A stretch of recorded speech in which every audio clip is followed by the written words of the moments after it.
Welcome friends and collectors, you have joined me for an all-new Diecast Emporium review. In today's video, we're going to be taking a look at the new for 2022 Weiss Brothers 1:50 scale Komatsu WX22H hybrid loader. This is an underground mining loader, built specifically to reduce costs and achieve the hard rock mining goals of zero emission and electrification. Some of the features of this scale model include an opening cab door, an opening rear radiator door, articulated steering, oscillating rear axle, working loader arms, dumping bucket, rubber rolling wheels, photo-etched steps, and metal handrails. Let's get straight on with the unboxing chapter of this review. You can see that this is the box that the model comes in, with a picture of the real machine and WX22H hybrid loader printed in front of it. Komatsu is printed on the top of the box, 1/50th scale collectible die-cast model. Both side flaps have the Komatsu website, komatsu.com. On the bottom of the box, we can see some copyright information seen here. And over here in the bottom right, we have the Weiss Brothers logo, as well as their website, weissbrothers.us, and the item number for this model, which is WBR028. On the back of the box, we have another great picture of the real machine, as well as a paragraph telling us a little bit more about this LHD, as well as some more technical information. If you are interested in reading that, please feel free to pause this video right now. For the rest of us, we are going to continue with the unboxing. All you need to do is open up one of these end flaps. There is no tape or anything that you need to navigate or cut through at this point. However, the model is housed in two styrofoam formers. There is a little bit of tape on this, so you do have to take a hobby knife or razor and cut this the first time you get this model out of the box. Again, you want to take your time and use some care. Pop the top off. You will notice, thankfully, there are no twist ties or anything on the bottom. There's no instructions provided and no bag of parts because you don't need any. The model comes fully assembled. I like to grab with one hand the back of the loader and with the other hand the front of the loader, lift straight out, and with that, you are ready to display your model. Let's start the review by taking a look at the model dimensions. End to end, the model measures 9.25 inches long. It's 2.5 inches high, but if you raise the bucket up to its highest extremity, that goes up to 5.5 inches high. And the width of the model is 2.25 inches wide. Again, if you find that you need one of these in your life and you'd like to add it to your collection, they are in stock now. You can pick this up at the link in this video's description, which is the Weiss Brothers website, weissbrothers.us. Again, all you need to do if you are new and you've perhaps never done this kind of thing, click on the link in the bio and it'll take you straight to the website. All right, continuing on with the model review. Let's start off with the decals and details, of which there is no shortage of either.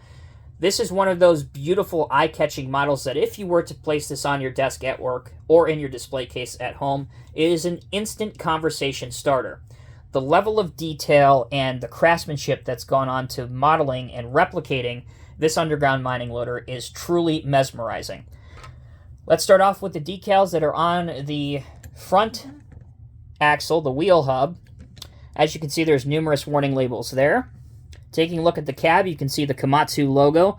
Moving backwards, the hand and grab rails, as I mentioned previously, are thin to scale, and more importantly than that, they are metal. You can see the photo-etched steps for the walkway. Continuing on, the engine detail, the hybrid motor, has been beautifully replicated. You can see there's even a warning label here. Numerous lights all throughout the model, on the sides as well as on the back, as you'll notice here. Again, the lights have been painted on, and in some places they have been decaled.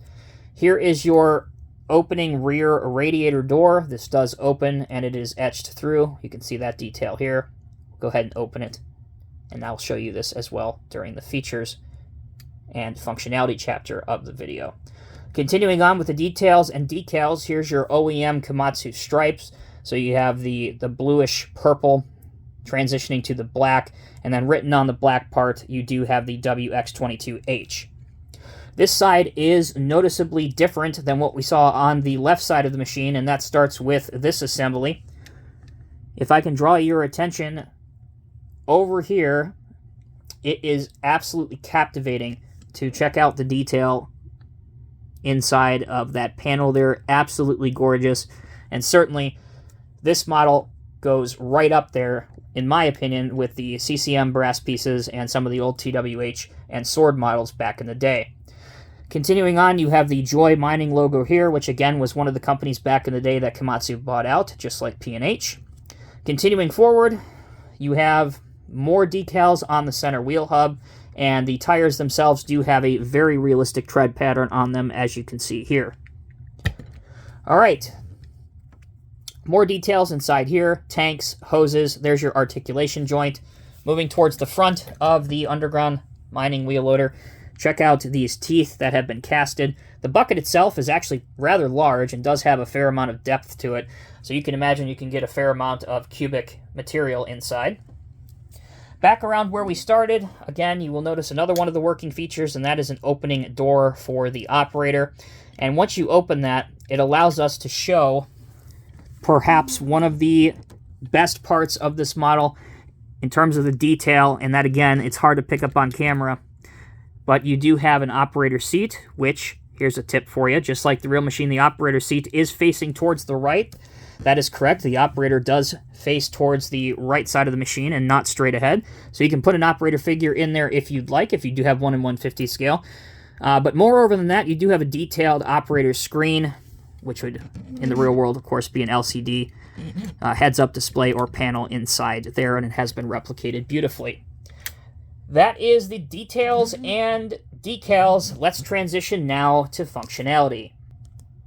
All right, for functionality, I've already shown you 2 parts of functionality, and that is the opening cab door, as well as the opening radiator door. Now, one thing I do want to mention about the opening radiator door is that it does swing out wide enough that if you wanted to pose this machine getting some standard maintenance done on it, you can do that without an issue. You can put a couple mechanic figures in the back doing some maintenance on it. But moreover than that is I really like the design of the hinges. They are discreet enough that they don't stand out like a sore thumb. Like all wheel loaders, this machine steers by articulation. Happy to report that the articulation works perfectly in either left or right, as demonstrated here. Also, like most all modern-day wheel loaders, regardless if they're an underground mining loader or a more conventional wheel loader, the rear axle has to oscillate in order for the machine to travel over rough terrain.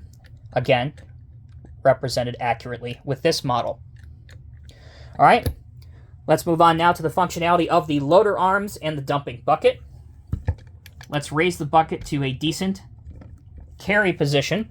Now, please keep in mind that these underground mining machines, if you're not familiar, you probably picked it up from the name, but these operate in very, very low headroom environments, usually in underground tunnels and shafts.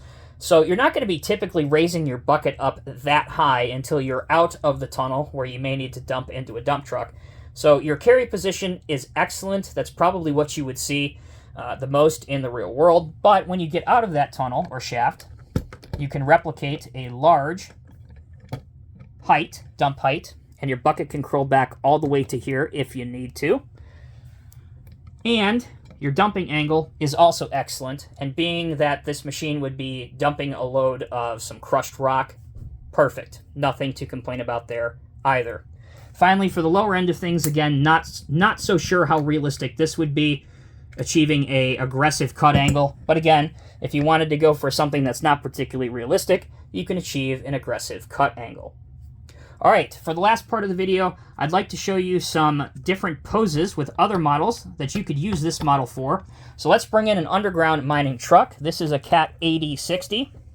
As you can see, it has a load of underground rock in the back, and it is no problem at all for this Komatsu mining loader to get over the side and dump into the back of the 8060. With just these 2 models, it makes an impressive display on your desk or in your display cabinet, and because both machines have such a low profile, you could easily make a diorama of these machines coming out of a mining tunnel. All right, how about a different angle? Let's do this angle. There you go.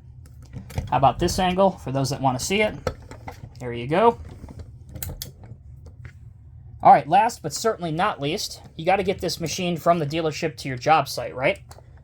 Well, I like to try and keep things in the family, so let's bring out perhaps what I believe most people would universally agree is the best 1/50th scale American-style lowboy you can get, and that is the Sword/WSI Flip Axle Rogers lowboy.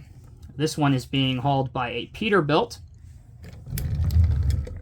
Now, this is a relatively large and long machine, so you will have this resting at least on a couple of the axles.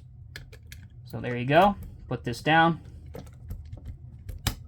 And just like that, you have a very convincing transport load by using the Komatsu WX22H hybrid loader. So, in conclusion, this 1/50th scale underground mining loader by the Weiss Brothers is certainly an excellent addition to anybody's collection, whether you collect heavy equipment or whether you collect Komatsu models. It is priced affordably, and for what you get, it is an absolute steal. I absolutely could not recommend this model enough. I will put my name next to it and recommend it to anybody. The working features are second to none. The detail is second to none. And this is one of those models that, as I said during the beginning part of the video, every time you look at it, you notice something that you didn't notice before. It is evident that the amount of love and attention to detail that went into making this is clear as day. I'm Tommy with Diecast Emporium. Thank you all so very much for watching. Until next time, take care, be well. I'll see you in the next review.